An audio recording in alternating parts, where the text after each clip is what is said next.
want to welcome you to the Strathclyde meeting tonight, branch meeting, and also we want to just mention that this is the second episode of the Sovereignty podcast. So this is recorded not only for video but also for audio, and will be distributed on, usually it's the 1st of each month, so the 1st of August I anticipate this will be out. And so we're really privileged tonight to have a giant in Scottish politics, Jim Sillars, and we're going to be looking at a little bit at some of the things that Jim shared in his memoir, a difference of opinion, but we've got a number of other questions that really bring us up to the present. So at this point I'll hand over to my co-host, Elaine Hill. Well, welcome, Jim. We don't really need to introduce you, to be honest, because you are a stalwart of Scottish politics, but I'll just do a little quick resume. So you were a Member of Parliament for South Ayrshire between 1970 and 1979, as part initially of the Labour Party and latterly the Scottish Labour Party, which you co-founded. And then as an MP for Glasgow and Govan between 1988 and 1992 as part of the SNP, with whom you were involved as a deputy leader to Alex Salmond between 1991 and 1992. You've just written your book entitled A Difference of Opinion. Welcome, and first of all I would love to ask you, what prompted you to write your book? It was my pal Joe Farrell actually insisted that what, not just me, but what our generation had gone through.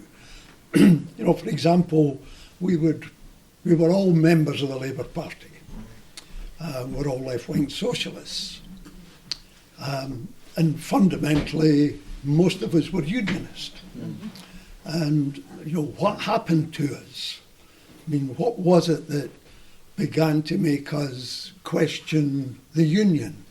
And, it was a slow burn for us. Yeah. We went to devolution.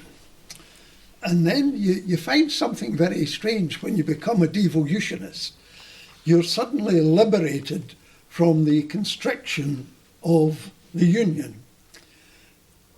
And then you begin to think very widely, and then you discover there's actually restrictions in devolution as well. Of course, yeah. You begin to develop policy and you say, we can't do that. There's a sort of glass ceiling. And so you're ultimately almost driven by your own intellectual processes to say, actually it's independence is the only solution. Mm. And for me, I'm talking about the Scottish working class from whom I come. Mm. I came to the conclusion, and my friends along with me, that's it. It has to be independence. And Joe thought, and kept urging me, write your memoir because it is the journey of a working class Scot. And I think it's very, very important because it'll be the working class that will determine whether or not we're independent. Yeah. And from Joe's point of view and Alec Neil's point of view, to have a working class Scot who was in a leadership position, both in the trade unions and politically, moving from the union and explaining why I moved from the union was important in the long run. So that was the reason for writing the memoir. I was very reluctant to do so, but finally did it. Well done. Yeah. Well done. Well, I appreciate you having done so, Jim. In fact, Elaine and I will read extracts of your book and riff off some of the questions. But one of the things you actually talk about in your chapter on a private memorandum, you say, seeing how Westminster actually worked began to erode my belief in the union as it then stood. Now you're talking at this point as an MP, having been faced with what is going on in Westminster. You said, I faced a dilemma: pretend to myself and the Scots that what I believed before going to Westminster was still the same, or admit that I might have been wrong in hammering the nationalists. It was not easy to admit that I might have been mistaken on such a fundamental matter, especially one so instrumental in my rise towards the top of Scottish politics.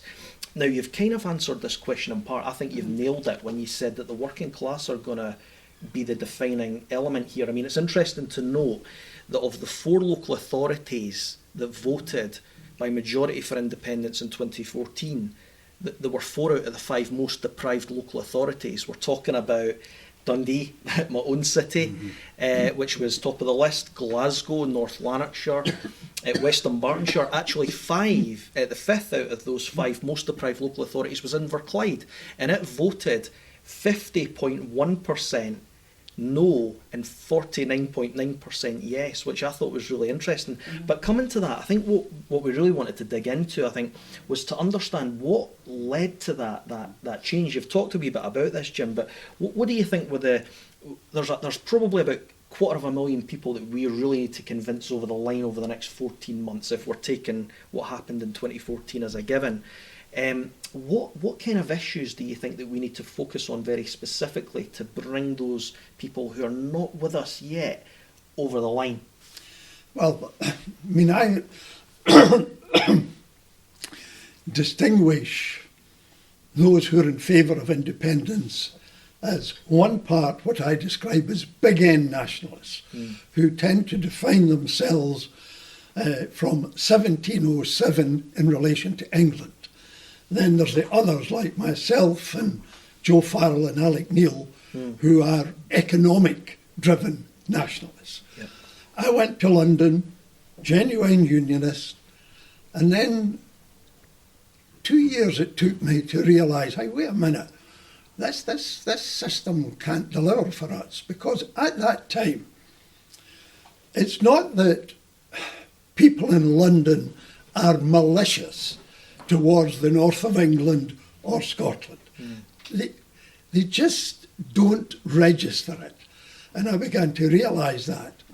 And at that time, there was a policy which was meant to restrict investment in the likes of Birmingham, which was a booming city, and the southeast in London, and hopefully therefore say to people, no, you can't invest there, but you can invest up in Newcastle, or you can invest up in Glasgow or Inverness. That appeared to me to be quite sensible. Yeah. Then we started to hit serious unemployment. And the Labour Party, like, imagine it's the Tories are the same, has groups. There's a Scottish group, North East group, West Midlands group, and I'm studying what the West Midlands group were doing. And the West Midlands group were lobbying the government to disband the industrial policy that I believed in, and they said they believed in. And I actually challenged one of them and said, what the hell are you up to? Yeah. Do you realise that if you destroy this policy, therefore there's no chance of investment in the northeast of England and Scotland? And I always remember he said to me, well, you might put up with 4 or 5% unemployment. We're not going to do that in the Birmingham area. Yeah. And it was like a light bulb going on. I realised that the United Kingdom is a fiction. Mm-hmm. It is in fact England with Scottish and Northern Irish appendages. Yeah. Now, if you think I've missed out Wales, I haven't, because it's part of the Kingdom of England and always has been, since the 13th century.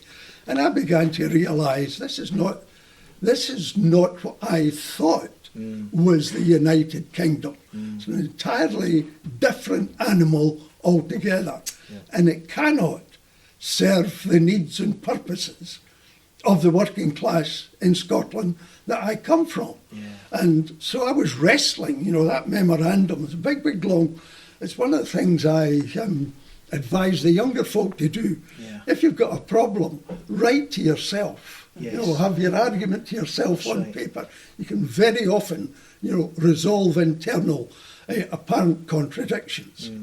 And that sowed a seed That's all it did at that particular time. It's Yeah. very intellectually very difficult for me Yeah. to say what I believed in isn't true. Yeah. But it's also a very humble thing, Jim, and I think that... No, I don't use the word humble. I was brought up in the Ayrshire Labour movement, and we had a hard school teaching us, and you were compelled to be intellectually rigorous and intellectually honest. Yeah. That's my legacy Yeah. from the Ayrshire Labour movement. So it was a matter of being intellectually honest and applying intellectual rigour to the problem. Yeah, but I suppose the challenge is when you're giving up on essentially long-held beliefs, in this case, the concept of the union, which, as you say, was a fiction. That must be a real battle, and I see it in that chapter. I mean, you are right. You talked about having writing down the pros and the cons. There was clearly as you say, an intellectually rigorous debate going on inside here. And I think that this obviously comes into another question we wanted to raise with you, which moves on to the current SNP, because obviously you made the transition from the Labour Party to the SNP, having been known as the Hammer of the Nats. In one part in your book, you say new leaders do not emerge naturally under an authoritarian system. There are important lessons for up-and-coming politicians to be learned from studying the consequences of the Alex Salmond years of leadership and the development of the cult of personality under him, which has been transferred to Nicola Sturgeon. First, it tends to invest in the leader all knowledge, judgment and wisdom required for the development of policies, which is actually a block on ideas and discussion and debate that is so essential in getting policies right. Second, it sows the seeds of future disaster because there are no brakes on the ego of the leader. Ultimately, it all ends in tears. And you say, finally, there will be a price paid by the SNP for allowing itself to be in the grip of two personality cults for 30 years. So bearing that in mind, Jim, and that we are very much in a personality politics arena, generally speaking, you called Sturgeon out a long time ago, and you really were castigated for it, but actually, with hindsight now, it appears that you were right. What do you feel now about what you obviously thought then? Do you still hold those views about Nicola Sturgeon? And how do you see the SNP party going forward with her still as a leader? Do you think she can still take us over the line? Or do you think that she's really become quite a toxic brand?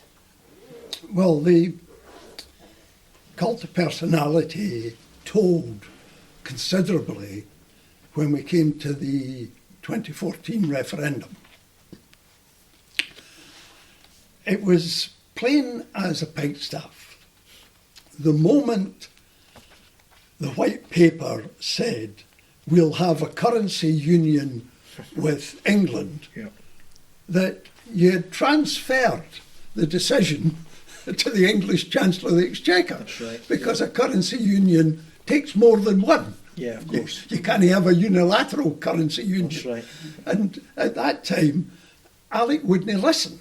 I actually went and met Crawford Beveridge, who was the chairman of the finance group who advised Alec on currency.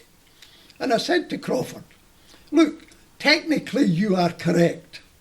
A currency union would be a nice, easy transition. But politically, it's impossible. So go back and tell Alec, this isn't possible. We're giving a gift to the opponents. And to be fair, Crawford Beveridge listened and went back and then come back to me and said, nope, won't change. Wow. Then we had the disaster of the debate between Alec and Alistair Darling. And my friend Joe Farrell, and I think he's correct, thinks that was a seminal moment in the 2014 referendum. We never recovered from that. Right. Yeah. And that was the cult of personality because when I went to pick up the white paper, Margot was ill, so I went down to get her copy. And I'm standing with a SNP MSP. And I said to him, "Ken the difference between you and me?" And he said, "Well, I'm an MSP." And I said, no, that's no the difference. I said, when you pick up that white paper, you've had no part That's right. in the discussion of the policy, but you're going to be bound by every dot and comma. I'm not. Absolutely. That's the big difference. So there was because Alec was supreme, nobody internally was going to tell him, "You're wrong." And we paid a price for that. Yeah. Alec never developed any credible successor. Alec developed a successor whom Alec believed was Alec Salmon number 2, and would listen to Alec, obviously, when Alec demitted office. And we got Nicola. Alec Salmon made Nicola Sturgeon, and Nicola Sturgeon has become an even more authoritarian Alec Salmon. And again, we've got into this idiotic position, and I'm a member of the party, and I'm not going to leave the party at all. Why? And Why? Tell us why. well, why should I leave a party that I've been a member of all these years? You know, because I don't like the leader. I live in hope that things will change. You take this idiocy we now have, in which the issue is a referendum, not independence. It's a referendum. Everything's about this referendum. And we now have the pantomime of going to the Supreme Court. Yeah, that's right. This is all because there is no internal democracy. There is a coterie round her who will not say you are wrong. Yet actually the way it operates is say, "Oh, you're great, you're dead right, you know, this is the way to go." When the referendum's a cart before the horse. Until you have a significant majority, you don't want a referendum. In fact, if these silly two who are running for the Tory leadership had any brain, they would say aye and give us a referendum next year, because we wouldn't win it. So how do we get past the idea, sorry, I wanted go to for read it. this bit of the book, but it's talking about, I'm coming back to what you were saying about the North Midlands and everything else, and dissenting voices, and there was an issue with dissenting voices way back in the day.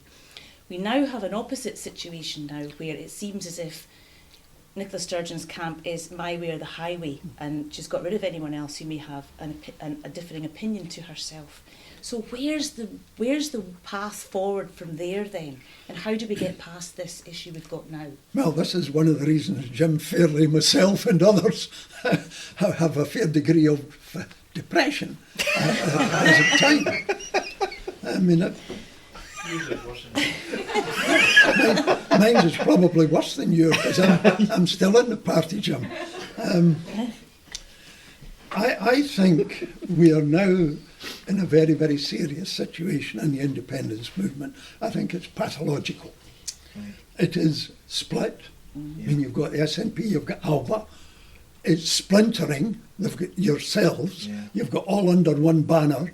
You have the Scottish Sovereignty Research Group, who are having a conference, I think it's this weekend. And everybody are doing their own thing.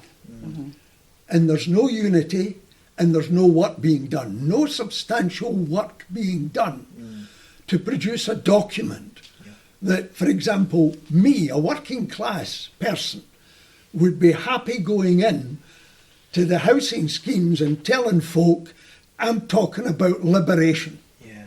I'm talking about liberation from low wages, poor conditions, awful education for your children. That's the kind of document that we would need.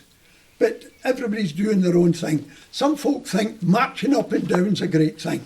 It's time we stopped marching and started thinking. And the reason I'm depressed is this splintered and split movement actually is only talking about one thing, and that's the referendum, and that's the wrong thing to be talking about. I mean, there's an abundance of ability in the independence movement. Why did we allow academics for independence to collapse? Now, if we could reconstitute academics for independence. You're talking about a lot of brain power, but you're talking about brain power which have enormous resources at their disposal. Where are we involving the trade unions in the kind of society that will allow them to actually advance? Because one of the problems we have in the UK and in Scotland is that the trade union movement is less than half it was when I was a trade union official. Round about 5 to 6 million instead of 12 to 13 million.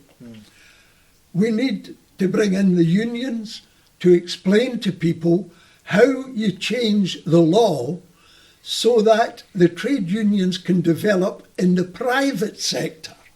Because most of our trade unions are in the public sector, where it's easy to organise. But how do you organise McDonald's workers? How do you organise, Amazon workers?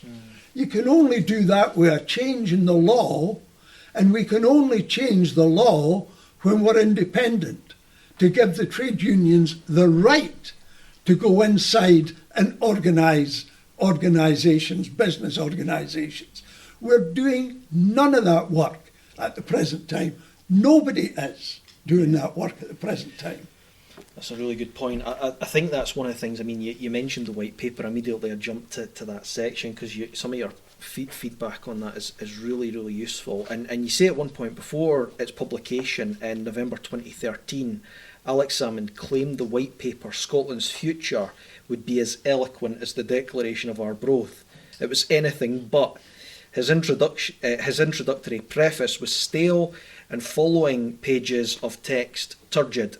Not a document to inspire, it essentially set out to explain that independence would be change, no change. The obvious weakness, stunningly clear, was the proposal for a currency union, which you've referred to, between Scotland and the UK. That I described in a Daily Record article was nonsense on stilts. And obviously you've gone on to mention straight after that what you've just told us. But on that manifesto, I suppose, do you want to ask the next question? Well, no, I was just going to ask, in relation to that white paper then, therefore, what do you make of the latest documentation that Nicola Sturgeon has brought out then now about this new road to independence? Yeah. I doubt if anybody can remember it, frankly. I mean, she appears to have decided to do it piecemeal. Yeah, that's right. And so every bit comes out, it's attacked, and it's forgotten about. Then the next bit comes out, it's attacked and forgotten about. We require a comprehensive document. And we do require a document that's inspirational. One of the features of 2014, you're on the platform and somebody gets up and says, by the way, this isn't about the white paper or Alex Salmond. It's not what we're asking you to vote for. I've got a better idea. Robin McAlpin, for example. Yeah. And I stand up and say, look, I'm no punting this white paper. We need the next time an agreed document from all the factions in the independence movement. And there'll be compromises required all over the place. But we need an inspirational document that tells people independence isn't about a change of flag. I'm not a flag waver. Independence has got to be about the liberation of the Scottish people from the low wage, low productivity, going nowhere economy at the present time. And we have to get to explain to people the context in which we live. Now, one of your earlier panels said, didn't care about Hong Kong, really Scotland's the centre of attention. Quite true. But you have to look at what's happening in the world, where our position is in the world. For about 300, maybe 400 years, the European Atlantic axis, that's Europe and America, were the hegemon of this world. When I was a wee boy, if you wanted to say something was bad, you said, you're in a worse state than China. Now, if you look at the world today, there's a massive development taking place, not just in China, in India, in Vietnam, in Indonesia, in the Philippines. You know, the Indo-Pacific region is going to be the dominant one in the next 100 to 200 years.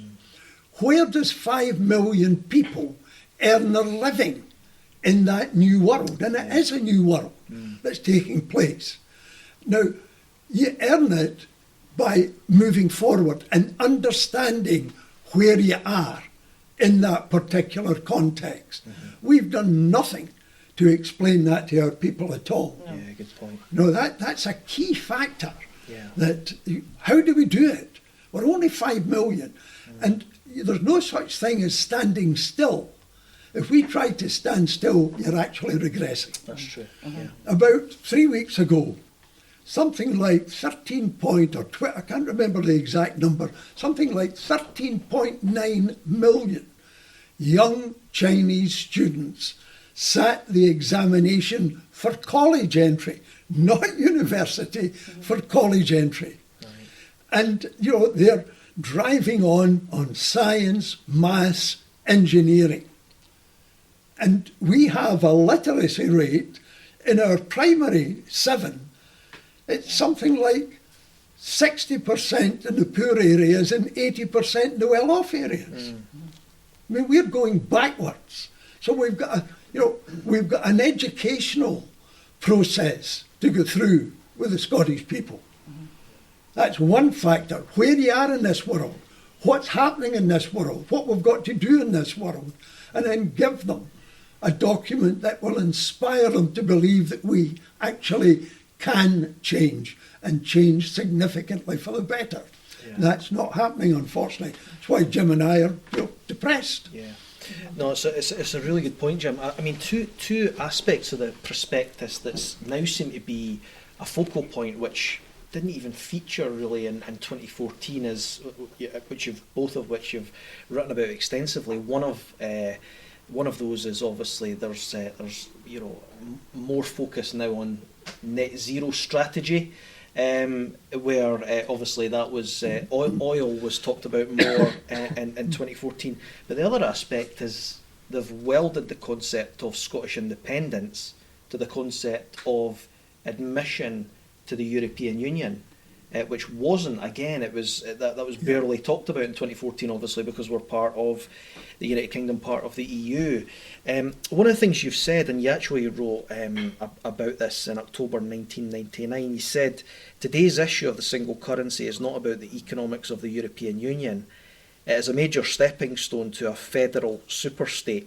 The adoption of the single currency removes one of the core aspects of national sovereignty, control over the currency and reserves, and transfers it to Brussels. A federal EU will require, in addition to monetary and fiscal policy, the other core sovereign competencies, defence, foreign affairs and law and order, to be similarly transferred to Brussels. That would not amount to Scottish independence in Europe. It would keep us as a vassal state of an all-powerful centre. Yeah, well, I'm to blame for the idea of independence in Europe. But you have to see it in the context of the time. We'd had a referendum in 75, which, we were in the European Union. Very few at that time thought anybody could come out of it. And at that time there were only 12 countries making up what was then the European Union, it was called. And all 12 countries had a very substantial number of vetoes on national interests. And so, given that we were in the European Union and we were locked in by the 75 referendum, where I was on the losing side, then I argued that we're far better have Scotland's separate representation. But as each treaty has developed and we go from the EEC to the European Union, right to the Lisbon Treaty. And if anybody wants to take the trouble, look up the number of vetoes, national vetoes, that have been demolished through the Lisbon Treaty. Then I said to myself, well, you have to reconsider the policy of independence in Europe, because the Europe that I was talking about being an independent member of is no longer available to us. This is heading for a superstate. Yeah. And anybody who believed that the superstate would give great credence to the peripheral area like we would be in the European Union is absolutely delusional. The great problem we have with the SNP is this automatic tying the vote. If you vote for independence, it's the same as applying to get into the EU. Well, I don't believe they'll ever get into the EU anyway. Absolutely. Because for Spain, Scotland means Catalonia. Right, Yeah. And there's no chance of Spain doing that. But that's a big, big disadvantage. I mean, what do I do as someone who voted Leave? And for very sound reason, and to do immigration, very, very sound democratic reasons. Sure. What do? I know that it's an undemocratic organisation. I mean, when the Council of Ministers meets, there's no minutes. Yeah. You do an FOI there and see if you can get a set of minutes of the. It's done in secret. That's right. So they're fundamentally undemocratic, and also you are committed to joining the euro. Any new member, you might not have to do it right away, right. but that's it. Yeah. The problem then is the moment you give up your currency, you give up your sovereignty. Exactly. And just ask the Greeks. Exactly. One of the small nations the SNP leaders never talk about is Greece, Yeah. That's right. which were put through the mill because they were in the euro and couldn't escape from it. Yeah. Absolutely. Do you think, though, that perhaps the whole currency issue that was never addressed the first time round, it's kind of being addressed through the back door here because they are obviously pinning the independence vote on joining the European Union? I don't think they've given any great thought to the currency. Let's assume you become independent, and a great many of things that matter to every family in the country are denominated in sterling. Your mortgage is in sterling. Your house insurance is in sterling. There's a whole range of people who have their private pensions from their companies that are in sterling. So sterling's going to matter for quite a period. But to gain full independence, you have to have a policy that moves to your own currency. Now, work has been done down, I think it's the Institute of Management, by two academics, one on debt and one on currency. And it's been pointed out that setting up your own currency, everybody's done it, it's no rocket science, but we'd be a new currency with no track record. So you would have to have substantial foreign reserves. And the estimate is round about 40 billion would be required. But our proportion of UK foreign currency reserves only would be 17 billion. So there's a gap between 17 and 40 at present terms that we have to find the difference in. Now, I've been at two meetings in the last 3 or 4 months, once with an ALBA group and the other with the Scottish Sovereignty. And I said to the audience, okay, I'm on this side of the table, we're negotiating, we've won independence, we're negotiating a treaty and relationships. The guy on the other side says to me, you've got a problem with foreign reserves, but I can solve that for you. Just give me 30 years lease on Trident and Fastlane. Right? And I've said to the audiences, what am I to say? I mean, here is a way to solve a major problem, to give us a currency that delivers the final element of independence.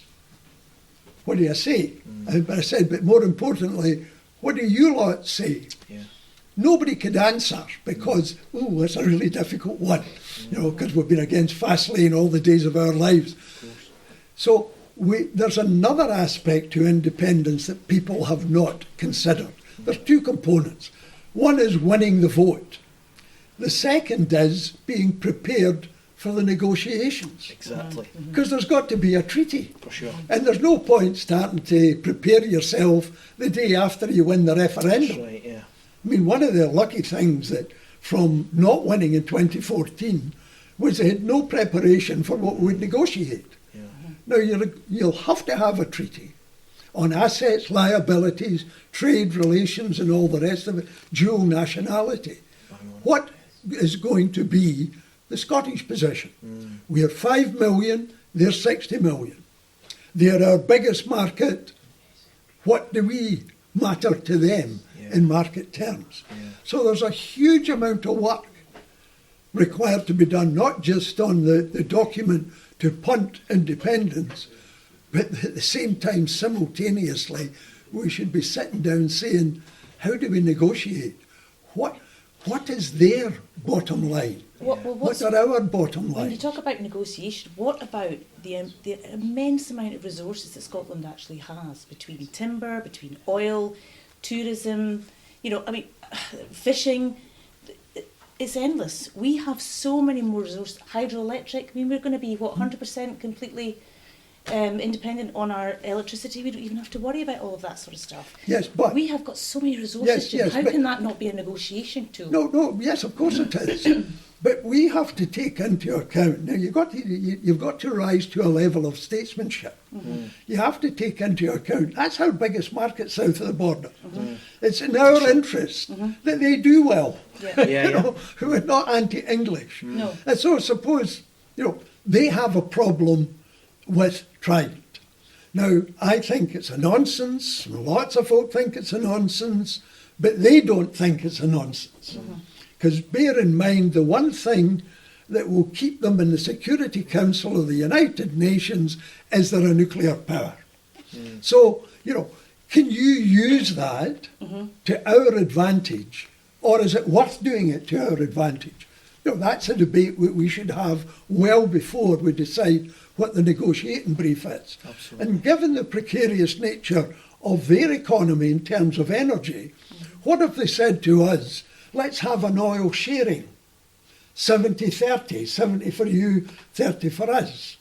Would we say, get lost, or Alex Salmon might say, think of all the money that you've got from Scottish Oil all these years. Yeah, absolutely. No, Fair point, though. Yeah, so there's a whole range of areas where negotiation would take place because the border is going to matter. If Project Fear said, there'll be a hard border, we would have a hard task. So we've got a lot of intellectual work still to be done. We've got a lot of policy work still to be done. And I come back to the pathology. I was on with a group one night, and this is very intelligent people. And I said, of course, we have to start thinking about negotiating for the treaty. And this extremely intelligent man said to me, What treaty? I said, well, there's got to be a treaty between us and England, to regulate how we get on with each other. To which he said, F the English. Oh, okay. And I thought, don't be daft. No, F the English. What are we worried about them for? Good grief. So that's the state some of us are in at the present time. Good grief. Well, Jim, I'm going to ask one final question before we open it to the floor, because there's a few folk that are very keen to engage with you and ask a question. But one thing you've been very active on in the last few years, and we mentioned it earlier tonight, is the Hate Crime and Public Order Bill. And I'm just going to read a wee excerpt for your epilogue in your book, and then obviously Elaine will put the last question to you. But you say, I have deliberately not included this in the main text of the book because I want to bring out a standalone statement that shows the immense value I place on our inheritance from those who have gone before us, namely the right to think as we wish and speak our mind as we wish. I cannot conceive how a society can live in freedom and flourish intellectually if there is a bridle on the mind and a zip on the mouth. Reading the bill was a jaw-dropping moment for me, having worked in countries where the media was controlled by government and citizens, inhibited in what they felt able to say. I was astonished that a bill could be introduced in Scotland, the land of the Enlightenment, that puts us in that same class of country where you had better watch what you say or it's jail for you, and that applies to any conversation that you may have in your own home. The bill had more than a touch of Stalinist control about it. And you say finally, I viewed it as one of the most pernicious and dangerous pieces of legislation ever produced by any government in modern times in any part of the United Kingdom.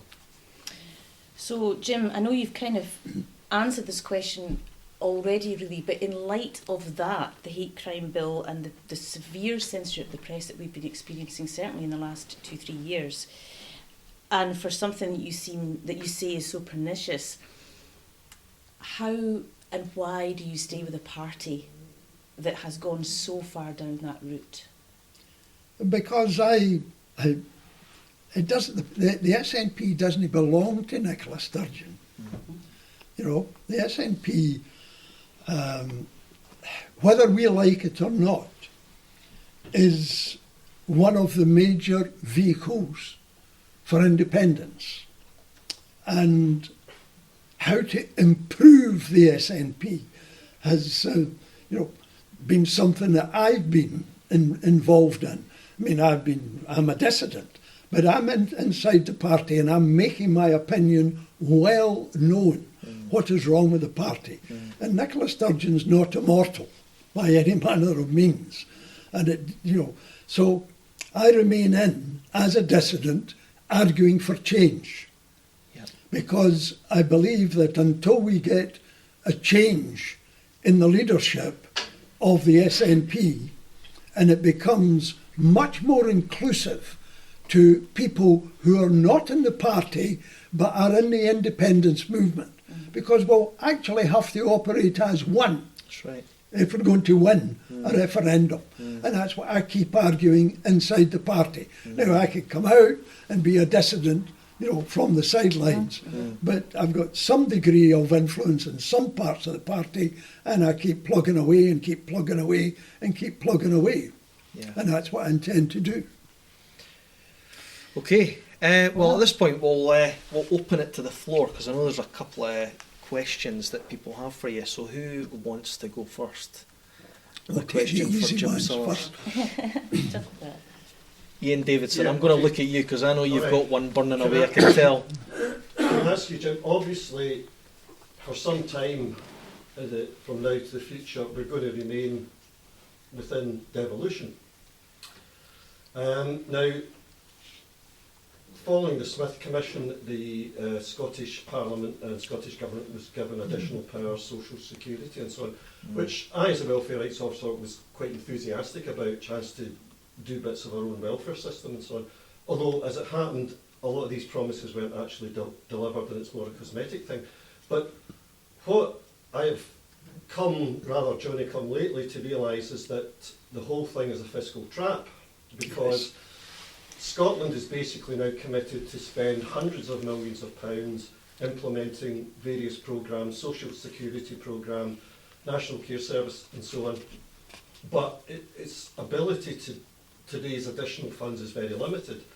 And in fact, I was quite horrified to find that out of this great power we have to set our own income tax rate, I think we're about £170 million better off as a result, because a lot of what we got was taken back from us. And then following on Kate Forbes' paper, which is her sort of present before she goes on maternity leave, it does look as if, particularly in a period of rampant inflation, that basically devolved Scotland is going to run out of money. So what's your take on that? What's likely to happen in the next couple of years under devolution? Well, somebody earlier said it was a trap, and absolutely is the case. I mean, I did not vote in the referendum setting it up. I read their white paper and said I couldn't possibly vote for that. Wow.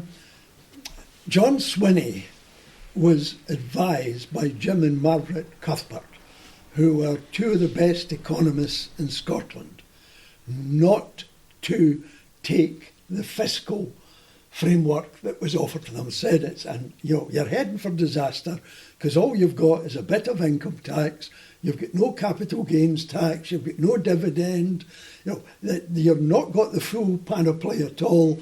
Don't take it. But I think their heads were swelled a bit. They were going down to negotiate with the Treasury, the big guys, and they saw them coming, basically. And we're going to pay a heavy price because I don't know the way out of this. I mean, we are a low income country, so there's a limit to how much we can tax the tax base that we have at the present time. They're very near the limit now. And there are other things coming down, the Gupta one that they gave a guarantee on about 350 million quid. I mean, if that happens, we're in real stook. So there's a political consequence here, and that is many people measure independence with the SNP government. And as they become more and more incompetent and fail, lots of people a number of folk have said to me, I don't really fancy independence if that's what's going to happen. And I don't see any easy way out for them. If they go to the Treasury will say we had an agreement. Although I think, I could be wrong here, I think the fiscal agreement has to be renegotiated very soon. And a large part will depend on how clever the Treasury are. What is the policy of the Treasury towards Scotland? I mean, what does Sunak mean by he'll depress, Scottish nationalism? How would the Treasury manage that in any new fiscal framework? I mean, that's wide open. My anxiety is I don't think we have the quality of people able to do the correct negotiations. Wow. Now, I apply that to the civil service as well as the politicians. So this is a big worry in the background that most folk are not aware of. Jim, I share that concern. I really do share that concern about how are we going to have the intellectual rigour to negotiate. I totally agree with you there. Big worry for myself as well, as someone who's committed to independence. We've got time, I think, for one more question before we call it a night. Jamie, are you wanting to come in? Yep. I just wondered, your perspectives, you're talking about being obviously an economic nationalist, and the motivations of Scottish independence are to bring in a better future for Scotland in terms of wages, in terms of the quality of living, and I would broadly agree that I think that should be the motive, or at least one of them. But obviously people have different motives for independence. I myself are probably more pragmatic in the sense that I just kind of want the constitutional question to be resolved and go on with our lives. But I wondered, because of that broad church of reasoning that you're talking about, I just think, I wonder, is that why is that not better being solved after independence? Because ultimately, if we spend more time, under the current situation in the government, we could spend more time kind of not agreeing on anything because people have different views for independence. And the only time we we're actually currently debating these things up properly, I think, and this is probably after. And so I'm wondering, something like the Yes movement, the Yes campaign, if that was something more permanent where we kind of said we all agree in independence for very different reasons, many of us, but ultimately we agree on the one thing, can we just get it over with, put aside our partisans for now. Recently I remember the All Under One Banner March thing they had, and we made a comment about them. It was Tories, out was the kind of thing I was thinking to myself. These people just think that Tories will evaporate after independence. I'm afraid there are, there's going to, if there was a Scottish Conservative government after independence, they could well be just as austere, they could well be just as neoliberal and whatnot. And so I just wonder if we have this sort of big Congress now to try and establish, we're probably just not going to agree, and afterwards it's probably better if it's solved. I wonder what you thought on that, because I share your motivation, I just don't think we're going to answer any questions. Well, there are banner at the front of one of the marches about Tory scum. You know, I think how we handle other people matters a great deal. Absolutely. It is perfectly legitimate to believe in the union. Perfectly legitimate for someone to say, I feel both British and Scottish. It would be very unusual if that were not the case after, 314 years intermarriage, folk supporting Liverpool, managers coming up here for Celtic. That's bound to happen. And so you should recognise that's legitimate. And you can have a conversation, provided I say to you, you've got a legitimate position, now can we now discuss? We go into a dialogue. If you go up to somebody and say, you're a bastard of the first order, but by the way, we'd like you to vote. No, you're not going to get very far. Yeah. So I think certain elements in the movement have got to think very carefully about what they're doing and try to understand what the position is on the other side. Absolutely. And if we did that, there's a better chance of them beginning to understand that. That's the first point. Second point, I disagree with you. I went through the experience of 2014 and I went after the Labour vote because we reckoned, and with our analysis, the Labour vote was the key vote. And we were doing extremely well with the Labour vote until Gordon Brown's intervention. Right. And it was a very, very important intervention. Indeed it was. And the Labour vote was going up to 40% and come back down to 33, just like that, That's right. 2 or 3 days. That's right. Remember? If we are going to get people to register, because a lot of them hadn't done it before on the electoral roll, I don't mean to be terribly offensive to the Scottish middle class, but if we're going to win, it won't be the middle class that wins the referendum, it will be the mobilisation of the working class that will win the referendum. So therefore, there has to be something for them that is not abstract. Vote for independence. The Constitution matters.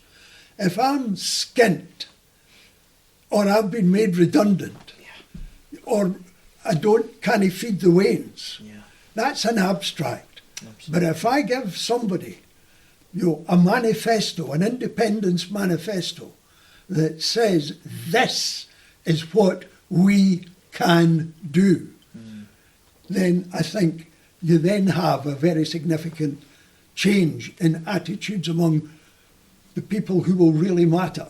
I wrote a book for 2014, and I always remember one woman come out, she was in Dunfermline to get me to sign, because it was a socialist manifesto for an independent Scotland. And I always remember the woman saying to me, if that was the white paper, we'd win easily. Because I dealt with education. What can we do different with education? What can we do differently with land? The land issue in Scotland when we're independent. What does it mean when you take North Sea oil, and I'm sorry if I upset the Greens in here, but you take North Sea oil, an independent Scotland is going to have revenue, but above all, it's going to need to have capital for investment. And the oil is where that capital lies. We don't own an egg cup full of the black stuff. It's unbelievable. The Cairn field, west of Shetland, is going to go for 40 years. All you need to do in a manifesto for an independent Scotland is say we are going to have a wellhead tax. Not just the usual tax that comes from their profits, a wellhead tax where we will take a percentage of the profit of the black stuff that is in fact sold. Absolutely. That's the kind of manifesto. If we don't have that, I don't think we'll win. No, you're right, Jim. Well, I think on your point about divisions and lack of civility and lack of respect, one of the bits I loved in your book was about your late wife, Margot MacDonald. And if you don't mind, Jim, I'd love to just read the remarks that you gave at her funeral, where you said, "In my final remarks, I bring a message from Margot for all engaged in the campaign. There will be harsh statements on both sides. The debate will be fierce.